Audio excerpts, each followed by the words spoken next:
विविध भारती पुणे ठळक बातम्या. पुणे आणि परिसरात ऑक्टोबर उष्णतेचा चटका सुरू झाला आहे. कमाल तापमान 2-3 दिवसांपूर्वी 29 अंश होतं ते आज झपकन वाढून 35 अंश सेल्सिअसवर गेलं आहे. आज आकाश अंशतः ढगाळ राहण्याचा अंदाज पुणे वेधशाळेनं वर्तवला आहे. शारदीय नवरात्र उत्सवाला आज पारंपरिक हर्षोल्लासात आरंभ होत आहे.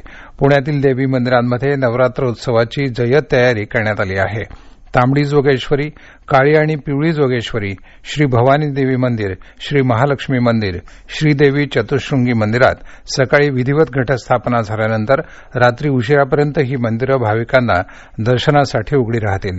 सातारा रस्त्यावरील पद्मावती, तळजाई माता, वनदेवी मंदिरंही नवरात्रानिमित्त सजली आहेत. चतुःशृंगी देवस्थानतर्फे वृद्धाश्रमातील आजींसाठी विशेष भोंडलाही आयोजित केला आहे.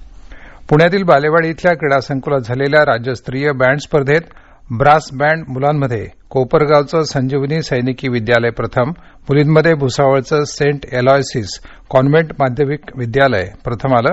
पाईप बँड मुलांमध्ये इस्लामपूरचं राजाराम बापू पाटील सैनिकी विद्यालय प्रथम, तर मुलींमध्ये नाशिकचं भोसला सैनिकी विद्यालय प्रथम आलं.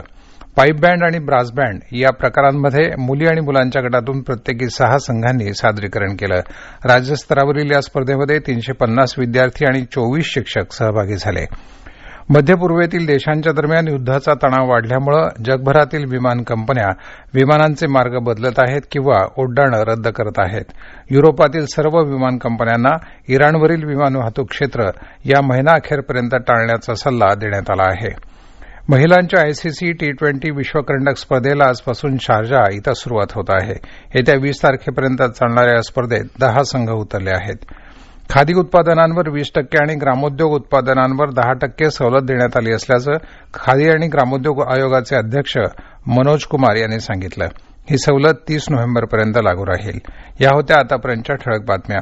यानंतरच्या ठळक बातम्या सकाळी 9:58 वाजून